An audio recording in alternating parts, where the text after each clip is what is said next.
అమ్మా భవానీ లోకాల నేలే ఓంకార రూపమమ్మా, తల్లి నీ మహిమల్ని చూపవమ్మా.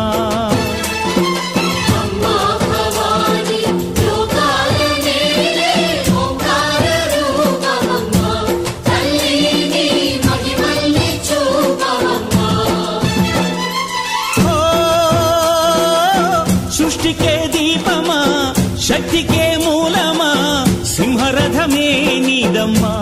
అమ్మ దుర్గమ్మ భక్తులను దీవించుమా.